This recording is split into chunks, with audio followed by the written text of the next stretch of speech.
شراب پیا کرتے تھے، یہ جھوٹ بول بول کر لوگوں کا مذاق اڑایا کرتے تھے اور جھوٹ بولا کرتے تھے۔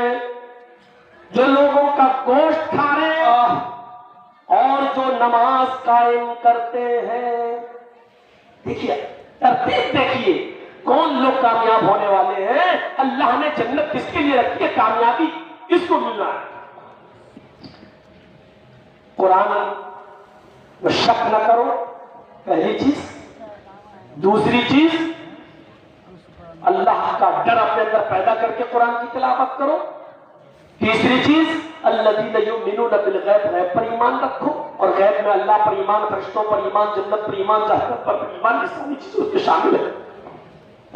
چوتھی چیز پر آئیے، وَيُقِيمُونَ الصَّلَاةَ، جو نماز قائم کرتے ہیں۔ یہاں میں بہت لمبی چوڑی بحث نہیں چھوڑوں گا آپ کے سامنے، صرف اتنا بتا دوں، الذین یؤمنون بالغیب ویقیمون الصلاۃ، نماز پڑھنے کے لیے نہیں کہا اللہ تعالیٰ نے، یہاں نماز قائم کرنے کے لیے کہا۔ یقیمون الصلاۃ، اقامت صلاۃ کیا ہے؟ نماز پڑھنا تو یہ بھی ہے کہ ہم صبح سے شام تک سفر میں تھے، گھر آئے، ٹرین میں موقع تھا نماز پڑھنے کا لیکن نہیں پڑھ سکے، اب گھر پہ آ کے صبح سے شام تک کی ساری چھوٹی ہوئی نمازیں پڑھ رہے ہیں۔ نماز پڑھنا تو یہ بھی ہو گیا کہ ہم نے 2 بجے پڑھ لی، 5 بجے پڑھ لی، منمانی طریقے سے جماعت چھوڑ کے جب 4 تک پڑھ لیا۔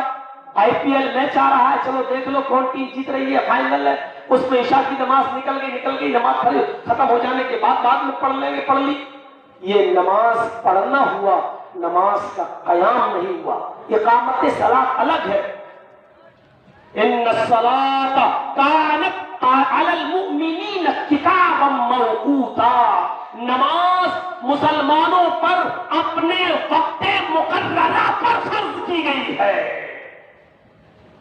نماز کا ٹائم ٹیبل بھی وقت مقررہ وہی ہے جو جناب محمد رسول اللہ نے بتایا، نماز کو اس کے وقت پر پڑھنا ہے۔ انس ابن مالک بہت لمبی عمر پائے ہیں، حدیثوں کا انہوں نے مطالعہ کیا ہے۔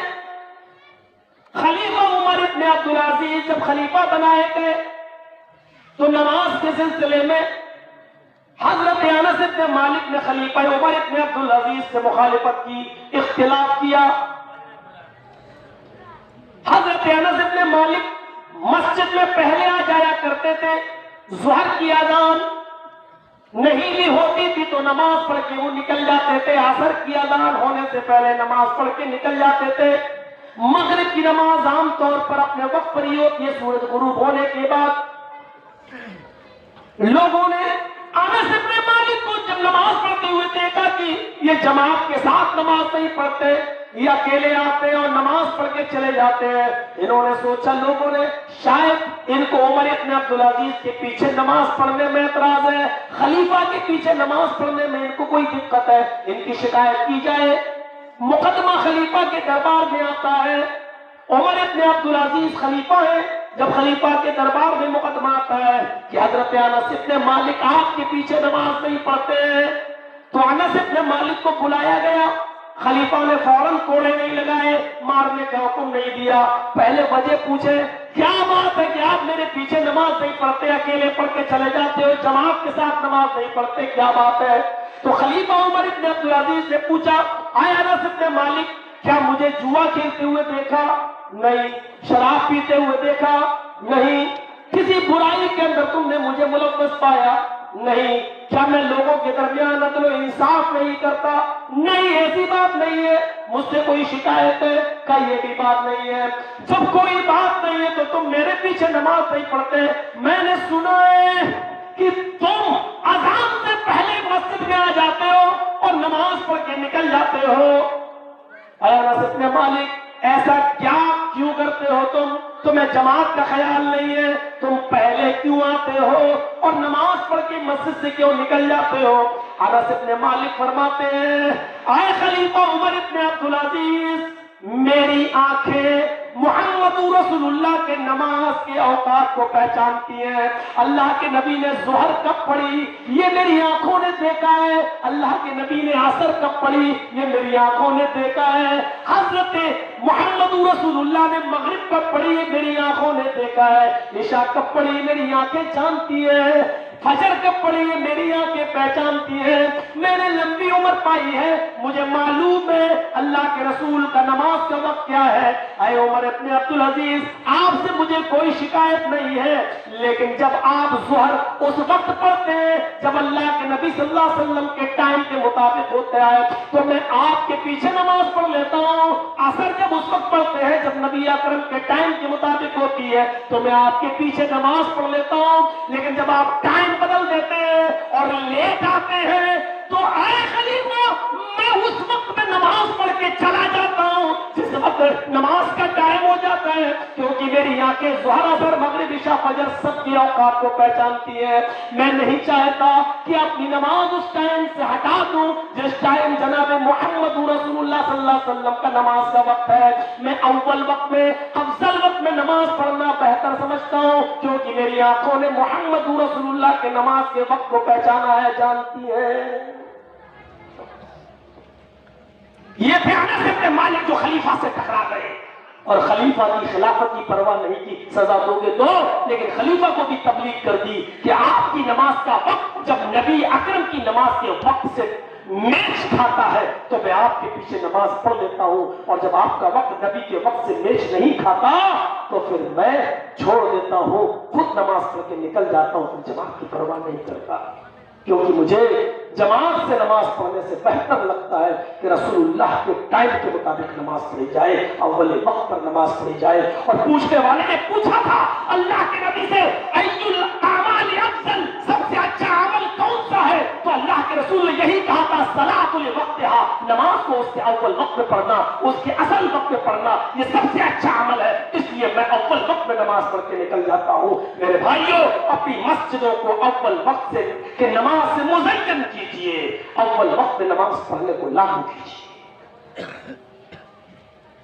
یہ الذین یقیمون الصلاۃ, نماز قائم کرتے ہیں.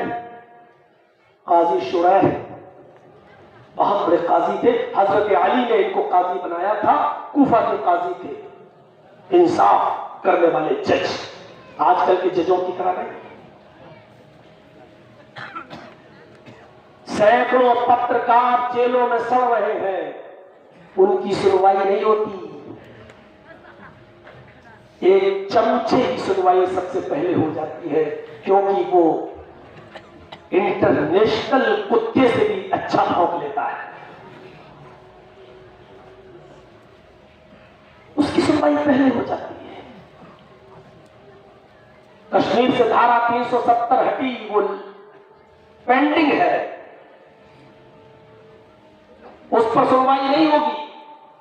سی اے اور این آر سی پر کورٹ میں عرضیے داخل ہیں, اس پہ سنوائی نہیں, لمبت ہے. لیکن اس انٹرنیشنل کتے کی سنوائی کے لیے جس دن کورٹ بند بھی ہوتی ہے اس دن اسپیشلی طور پر کھلوائی جاتی ہے اور سنوائی ہوتی ہے.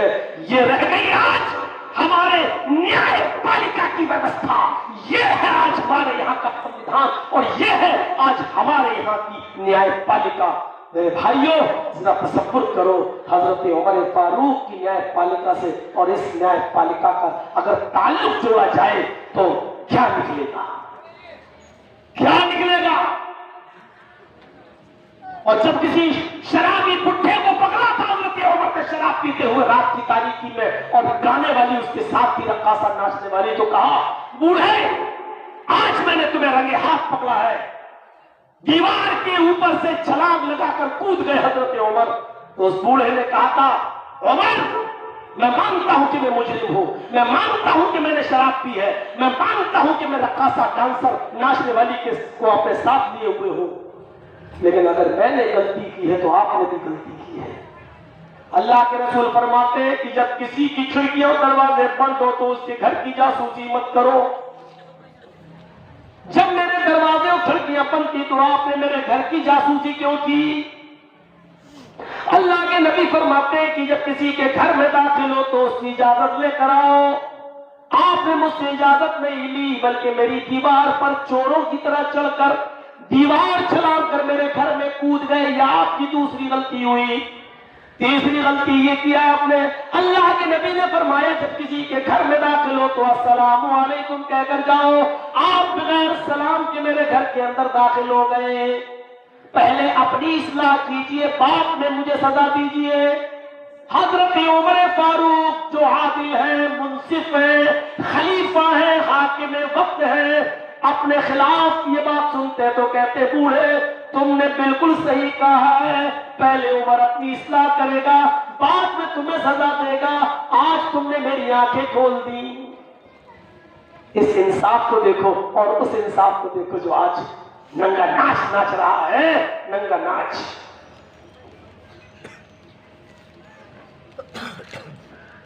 الذین یقیمون الصلاۃ, جو نماز قائم کرتے. قاضی شریح کو بنایا گیا, حضرت علی نے بنایا.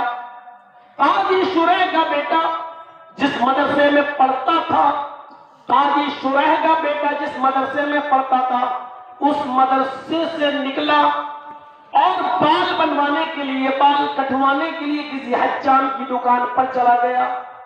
اس حجام کی دکان پر ایک حجام, ایک نائی کسی اور کے بال بنا رہا تھا. اتنے میں اذان کی آواز آئی. جب تک اذان مکمل ہوئی تب تک یہ آدمی ہٹ گیا اور قاضی شریح کا بیٹا حجام سے اپنے بال کٹوانے لگا. جب تک اس کے بال کٹتے ہیں تب تک جماعت ہو گئی مدرسے میں.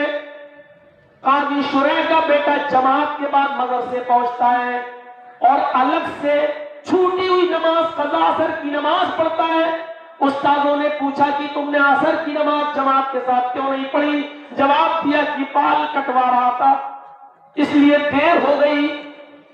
قاضی شریح کے بیٹے کے جو استاد تھے انہوں نے قاضی شریح کو لیٹر لکھا, سب کے لیے تو آپ انصاف قائم کرتے ہیں اور فیصلہ سناتے ہیں, اپنے بیٹے کے لیے آپ کیا فیصلہ سنائیں گے؟ آپ کے بیٹے نے ایسے ٹائم میں, ایسے تنگ شیڈیول کے اندر, ایسے تنگ وقت کے اندر بال کٹوائے کہ اس کی عصر کی نماز جماعت کے ساتھ گزر گئی اور اس نے جماعت ختم ہونے کے بعد نماز پڑھی لیکن جماعت کے بعد نماز نہیں چھوڑی, نماز پڑھی لیکن جماعت کے بعد. بتائیے آپ کے بیٹے نے ایسے وقت میں بال کیوں کٹوائے؟ اس کو یا تو نماز سے پہلے کٹوانا تھا یا نماز کے بعد. اذان جب اس نے سن لی تو اس کو آ جانا چاہیے تھا لیکن وہ نہیں آیا. آپ اپنے بیٹے کے لیے فیصلہ سنائیے. قاضی شریح نے استادوں کی لیٹر کے پیچھے اپنا جواب لکھا اور ایک موٹا ڈنڈا بھیج دیا اور جواب یہ لکھا کہ میرے بیٹے نے اتنے ٹائٹ ٹائم میں, اتنے ٹائٹ شیڈیول کے اندر بال کٹوائے کہ اس کی عصر کی نماز جماعت کے ساتھ گزر گئی, اس لیے میں یہ موٹا ڈنڈا بھیج رہا ہوں. اس لکڑی سے, اس ڈنڈے سے میرے بیٹے کو اتنا مارنا جب تک یہ ڈنڈا خود 3 ٹکڑے نہ ہو جائے, میرے بیٹے کی پٹائی نہ روکی جائے. اور جب یہ ڈنڈا 3 ٹکڑوں میں بٹ جائے, یعنی اس کو مارتے مارتے اس کے 3 ٹکڑے ہو جائیں, پھر اس کے بعد میرے بیٹے کو قید خانے میں بند کر دینا, 3 دن کے لیے قید خانے میں بند کر دینا, اس کا کھانا پانی بند کر دینا. اگر وہ توبہ کر لے, اگر وہ یہ کہے کہ آج کے بعد میں جماعت کی پابندی بالکل نہیں چھوڑوں گا, جماعت کی نماز پابندی کے ساتھ پڑھوں گا, تو اس کو آزاد کر دینا, اس کو چھوڑ دینا. اور اگر وہ 3 دن کے اندر بھی اس بات کی توبہ نہ کرے اور اقرار نہ کرے تو بھوکا پیاسا مر جانے دینا. یہ قاضی شریح کا فیصلہ آیا ہے. اپنے بیٹے کے تعلق سے میرے بھائیوں, مسجد تو آج ہم بنا رہے ہیں, چندے بھی کر رہے ہیں, لیکن وہی کہنا پڑتا ہے مسجد تو بنا لی شب بھر میں ایمان کی حرارت والوں نے, من اپنا پرانا پاپی رہا برسوں میں نمازی ہو نہ سکے. قاضی شریح کا بیٹا مدرسے میں پڑھتا ہے, ایک وقت کی نماز چھوٹ گئی, وہ بھی بال کٹوانے میں.